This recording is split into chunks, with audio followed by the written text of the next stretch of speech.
Hello दोस्तों।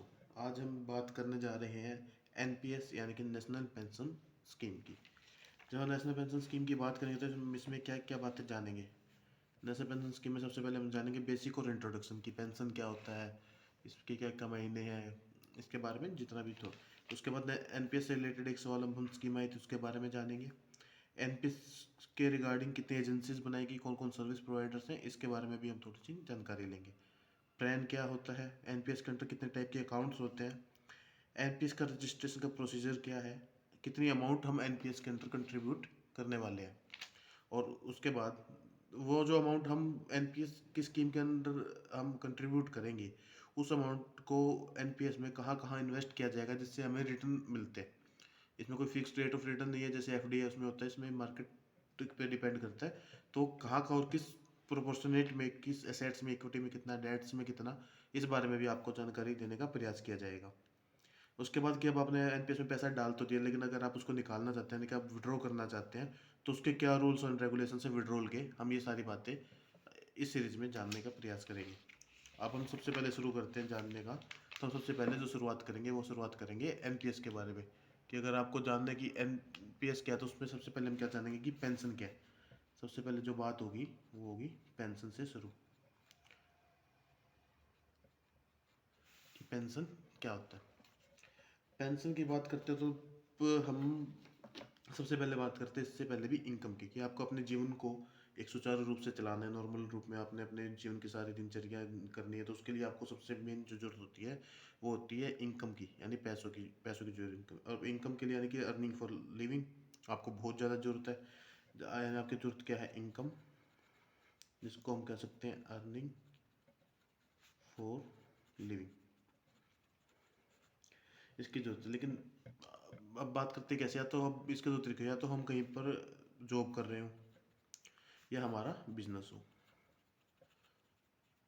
Business जब हम जॉब करते हैं तो हम अपने कहते हैं हम एम्प्लॉयमेंट में, हम एम्प्लॉई हैं और हम एम्प्लॉयमेंट में हैं, और इसको हम कहते हैं सेल्फ एम्प्लॉयमेंट, यानी हमने अपने आप को ही अपना एम्प्लॉई, एक तरह से इसको मतलब होता है सेल्फ एम्प्लॉयमेंट। जब हम किसी, नॉर्मली हम देखते हैं जब हम कहीं एम्प्लॉई होते हैं तो हमारी जो वर्किंग होती है वो लगभग 58 to 60 ईयर्स ऑफ एज तक वर्किंग करते हैं। तो जब तक हमें मिलती है सैलरी, कि आप 58-60 साल तक वर्किंग कर रहे हैं किसी के अंडर, तो हम वहाँ से लेते हैं सैलरी। जब हम सैलरी की बात करते हैं तो 58-60 साल तक आप सैलरी ले रहे से आप अपने रोज के खर्चे भी कर रहे हैं, आप सेविंग्स भी कर रहे हैं, सब कुछ इसी से मैनेज हो रहा है। लेकिन अब आपकी एज 60 हो गई, हम 60 की ही बात करेंगे अभी एनपीएस के रिगार्डिंग, कि अब आपकी एज होगी 60 ईयर्स। अब आप हो गए 60 ईयर्स का मतलब आप क्या हो गए, रिटायर। रिटायर हो गए तब आपकी सैलरी बंद हो गई, क्योंकि अब सैलरी तो आपको कोई भी एम्प्लॉयर आपको सैलरी क्यों दे, जब आप अब उसके लिए काम नहीं कर रहे हैं। तो उसके लिए एक टर्म है कि अब आपके, क्योंकि आपने 60 साल किसी कंपनी को दिए, 60 ईयर्स ऑफ एज तक आपने किसी कंपनी के लिए, किसी ऑर्गेनाइजेशन के लिए या किसी एम्प्लॉयर के लिए आपने काम किया, तो कहते भी आपको 60 ईयर्स के बाद आपको कुछ अमाउंट सैलरी, टोटल नहीं, कुछ अमाउंट आपको आपकी रोज दिनचर्या के काम के लिए जो एक सैलरी का दूसरा ऑप्शन क्या है, अगर वो देखें तो उसको नाम दिया गया पेंशन। सैलरी को हम कॉस्ट टू कंपनी कहते हैं, वैसे ही पेंशन भी कॉस्ट टू कंपनी ही कहलाई जाएगी। अगर हम ओल्ड पेंशन स्कीम की बात करें, अगर आप गवर्नमेंट एम्प्लॉई हैं तो आप, मैं कहूँगा कि कॉस्ट टू कंपनी, अगर आप प्राइवेट में हैं और वो भी आपको अगर पेंशन दे रही हैं तो पेंशन क्या हो जाएगी, कॉस्ट टू कंपनी, जैसे कि सैलरी होती है। लेकिन अगर आप गवर्नमेंट एम्प्लॉय और ओल्ड पेंशन स्कीम के अंडर आपका काम आप कार्यरत थे, तो इसमें आपका जो हो जाएगा उसको हम कहेंगे कॉस्ट टू गवर्नमेंट, वो चाहे स्टेट हो चाहे सेंटर हो। अब बात है कॉस्ट टू गवर्नमेंट। अब गवर्नमेंट की इनकम क्या होती है, गवर्नमेंट का अपना तो कोई पैसा नहीं होता, गवर्नमेंट के पास जितनी भी चीज़ें आती है वो आती हैं टैक्स पेयर से। टैक्स पेयर्स जो टैक्स पे करते हैं वही गवर्नमेंट की इनकम होती है, यानी कि गवर्नमेंट के पास जो पैसा होता है आम जनता का। तो आप ये समझे कि जो पेंशन का मेन बोझ है वो किसके ऊपर आता है, आम जनता के ऊपर ही वो आता है, क्योंकि गवर्नमेंट ने अपनी तरफ से कुछ नहीं होता, पेंशन टैक्स के रूप में जो लोगों से पैसे लिए, आम जनता से जो पैसे कलेक्ट किए, उसी चीज़ को आम जनता को या गवर्नमेंट एम्प्लॉयज़ को पेंशन के तौर पर वापस देना ही पड़ेगा, गवर्नमेंट के पास कोई और ऑप्शन नहीं होता। अब हम बात करेंगे कि ये क्या, अब गवर्नमेंट के पास पैसे आते कहाँ से हैं, जैसे कि हमने कहा आपको, गवर्नमेंट की इनकम वो क्या होती है? Tax collection from tax payer. अब इसी इनकम को यूज़ करते हुए गवर्नमेंट को क्या क्या काम करना है? गवर्नमेंट को सबसे पहले सैलरीज भी देनी है जितने एम्प्लॉयज़ हैं, सैलरी है तो जो रिटायर हो उनको पेंशन देनी है।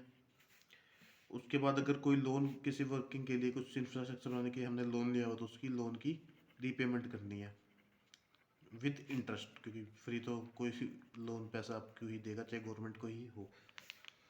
अब उसके बाद डिफेंस, हमारी आर्मी है, पुलिस है, डिफेंस एंड इंटरनल सिक्योरिटी, इसके ऊपर भी पैसा खर्च करना है। उसके अलावा और कहाँ जो गवर्नमेंट पैसा खर्च करेगी वो जाती है जनता के लिए लाभकारी नीतियाँ करनी है, जैसे कोरोना आया उसमें वैक्सीन लगवानी है, तो हम इसको लिखते हैं जन कल्याण योजनाएं। जन कल्याण योजनाएं, ये चलाने के लिए भी पैसे की जरूरत रहेगी, यानी कि हाँ भी पैसा खर्च किया जाएगा गवर्नमेंट के द्वारा। अब इनके साथ साथ अब इंफ्रास्ट्रक्चर में रोड इंफ्रास्ट्रक्चर, मतलब इंफ्रास्ट्रक्चर तैयार होंगे, यानी कि आपके रोड बनाने हैं, बिल्डिंग्स, एयरपोर्ट, रेलवे, आपका स्पेस स्टेशन, स्पेस ऑर्गेनाइजेशन के लिए जो एक्सपेंसेस होंगे, ऐसे एंड मैनी मोर, बहुत सी ऐसी चीज़ों को गवर्नमेंट को सुचारू रूप से चलाने के लिए पैसे की रिक्वायरमेंट रहती है। अब इशू क्या आ रहा था गवर्नमेंट के पास कि गवर्नमेंट की इनकम का एक बहुत बड़ा हिस्सा, मैक्स बहुत ज़्यादा हिस्सा है किसमें यूज़ होने लगा, पेंशन में।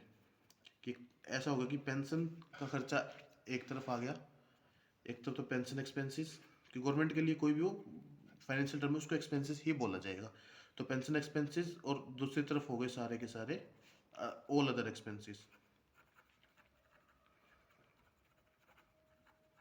और इसमें भी पेंशन का हिस्सा बड़ा था, ये हिसाब बड़ा था, ये छोटा था, या फिर इसको आगे देखा जाए कि फ्यूचर में ये और गैप जो इनका बढ़ता रहेगा, वो भी इससे ज़्यादा बढ़ता रहेगा, ये तो इतना ये ज़्यादा बढ़ता रहेगा, यानी कि पेंशन जो है आपका एक्सपेंस, पेंशन का एक्सपेंस ही लगातार बढ़ता रहेगा। जब इस चीज़ को देखा गया तो ये बात हुई जब 2003-4 में, तो क्या किया पेंशन सेक्टर को डेवलप एंड रेगुलेट करने के लिए, पेंशन सेक्टर को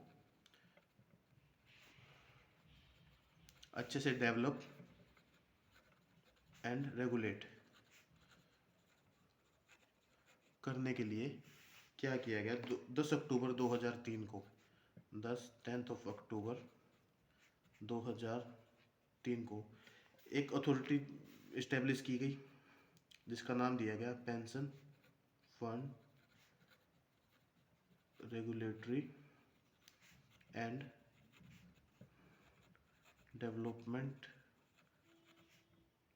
अथॉरिटी।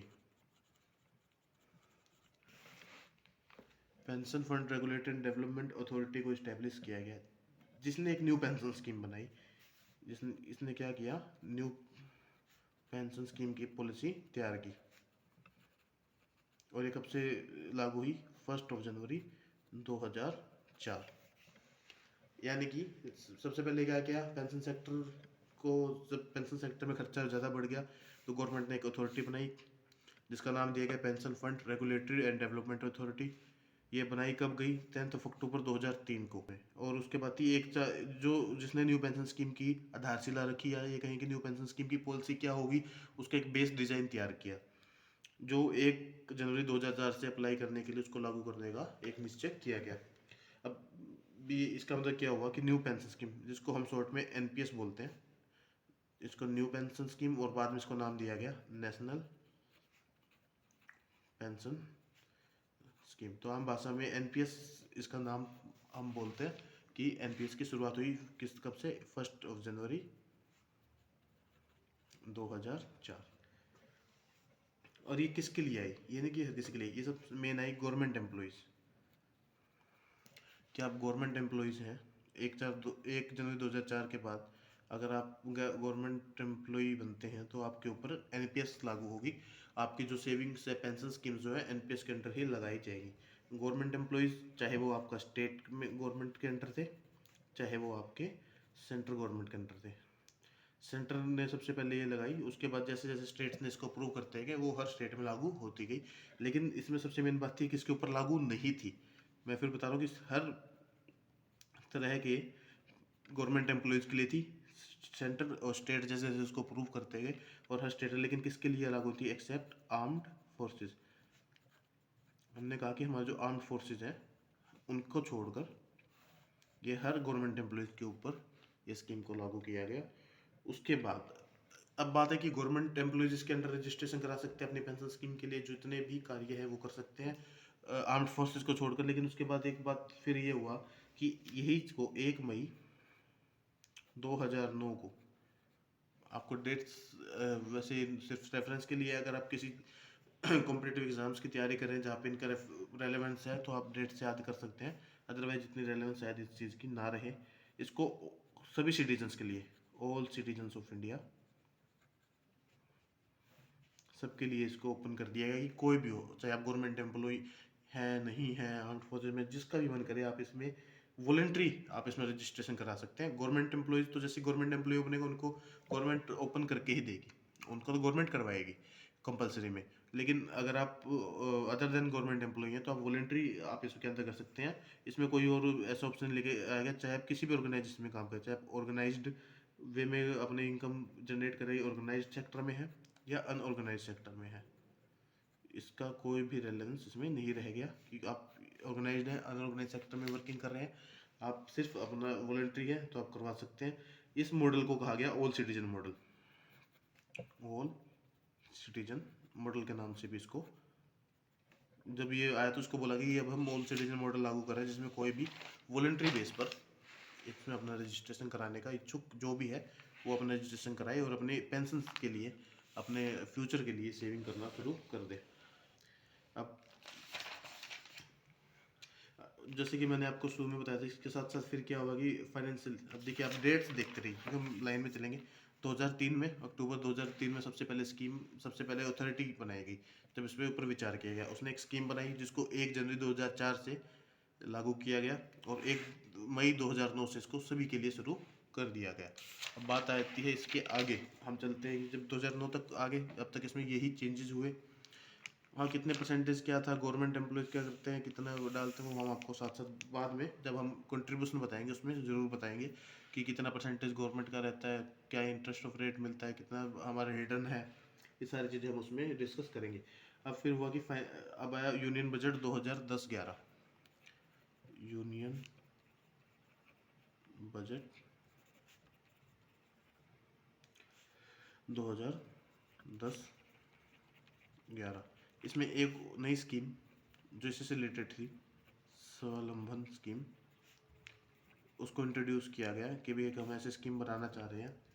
अब इसके अंडर क्या था कि जो नॉन गवर्नमेंट एम्प्लॉयज़ है, सॉरी नॉन गवर्नमेंट जो पर्सन है, यानी कि जो ना तो सेंट्रल गवर्नमेंट के एम्प्लॉय है, नहीं है, जो नहीं है ना स्टेट गवर्नमेंट के एम्प्लॉय हैं,